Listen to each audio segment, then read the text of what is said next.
Avez-vous déjà observé les personnes autour de vous, compétentes, accomplies, admirées, et eu l'impression que quelque chose de plus profond leur manquait?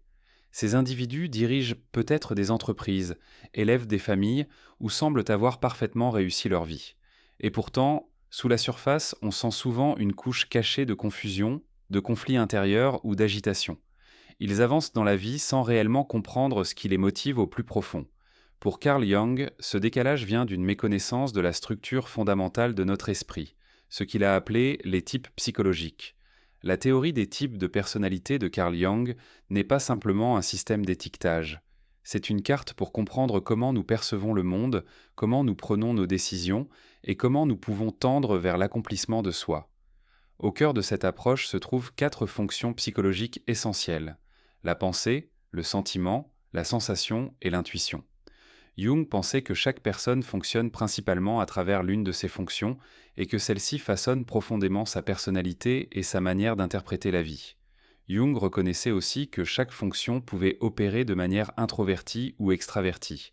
Mais dans cette vidéo, nous allons nous concentrer sur les 4 types fondamentaux eux-mêmes, sans entrer dans les variantes de direction. L'objectif est d'explorer la base, comment chaque fonction agit et comment elle influence vos choix, votre comportement et même votre identité. Commençons par le type pensée. Les personnes dominées par cette fonction valorisent la logique, la structure et la vérité objective. Elles évaluent les situations à travers des principes rationnels et non des émotions. Elles se demandent: est-ce cohérent? Est-ce logique? Pour elles, la clarté est essentielle. On les retrouve souvent dans des domaines comme la science, le droit, la philosophie ou l'ingénierie, là où la raison domine. Mais il y a un revers à cette spécialisation. Les types pensés peuvent avoir du mal à se connecter émotionnellement. Ils peuvent minimiser ou ignorer les émotions, non seulement chez les autres, mais aussi en eux-mêmes. Cela peut créer une distance, voire une froideur, notamment dans les relations. Ensuite, le type sentiment. Attention, ici, il ne s'agit pas simplement d'émotivité.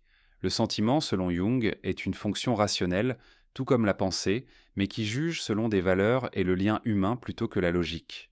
Les types sentiments se demandent: est-ce juste pour les gens? Est-ce harmonieux? Ils prennent leurs décisions en fonction de leur boussole morale intérieure et de la qualité émotionnelle des relations. On les retrouve dans les métiers de l'enseignement, du conseil, du social ou de l'art. Leur faiblesse: ils peuvent éviter les conflits pour maintenir la paix ou négliger les faits objectifs au profit du confort émotionnel. Et lorsque cette fonction est utilisée de manière excessive, elle peut mener à l'indécision ou à un manque de limites claires. Vient ensuite le type sensation. Ce sont les réalistes, les personnes ancrées dans l'instant présent. Elles se fient à leurs 5 sens et se concentrent sur l'expérience concrète. Elles remarquent des détails que d'autres ignorent: un changement de ton dans la voix, la texture d'un tissu, la lumière du soir. Les types sensations sont pratiques, terre-à-terre, attentifs. Ils excellent dans les métiers où la précision et la conscience du moment sont clés: chirurgiens, artisans, athlètes, chefs, cuisiniers. Leur faiblesse? Une trop grande confiance dans le monde physique peut les rendre méfiants vis-à-vis des idées abstraites ou des possibilités futures. Ils peuvent rester coincés dans la routine ou éviter la réflexion profonde par peur de quitter la réalité tangible qu'ils connaissent. Et enfin, le type intuition. Ce sont les visionnaires, les rêveurs qui voient au-delà de ce qui est et imaginent ce qui pourrait être. Ils vivent dans un monde de symboles, de connexions invisibles, d'images intérieures. Les intuitifs perçoivent ce qui échappe aux autres, les tendances émergentes, les sens cachés, les structures sous-jacentes. On les retrouve dans l'innovation, les récits, la spiritualité. Mais l'intuition aussi a sa part d'ombre. Ces personnes peuvent se déconnecter de la réalité, se montrer impatientes face aux détails ou se disperser. Elles peuvent avoir du mal à concrétiser leurs idées ou se sentir incomprises dans des systèmes trop pratiques. Nous avons tous accès à ces 4 fonctions, mais l'une d'elles tend à dominer et finit souvent par définir notre personnalité. Jung l'appelait la fonction dominante, et elle devient généralement claire à l'adolescence ou au début de l'âge adulte. Cependant, il insistait sur un point fondamental.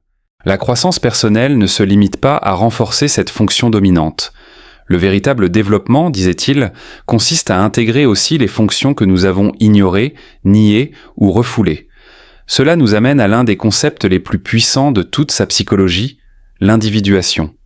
L'individuation est le processus de devenir véritablement soi-même, non pas en devenant encore plus fort dans ce que l'on est déjà, mais en accueillant les parties inconscientes et délaissées de notre être. C'est un chemin vers l'équilibre, la plénitude, l'authenticité. Pour Jung, ignorer cette voie mène à une vie superficielle, confuse ou dépourvue de sens profond. Et voici ce qui complique les choses. La société nous pousse souvent à privilégier certaines fonctions plutôt que d'autres. La culture occidentale, par exemple, valorise la pensée et la sensation, la logique, l'efficacité, la productivité. L'intuition et le sentiment sont souvent vus comme faibles ou irréalistes. Cette pression sociale pousse beaucoup de gens à réprimer leur penchant naturel pour se conformer. Peu à peu, ils perdent le contact avec leur moi authentique. Cela crée une division intérieure qui peut se traduire par de l'anxiété, de la dépression ou un sentiment de vide. Prenons l'exemple de quelqu'un naturellement intuitif, mais qui grandit dans une famille qui valorise la logique et la discipline. On lui répète qu'il rêve trop, qu'il n'est pas réaliste.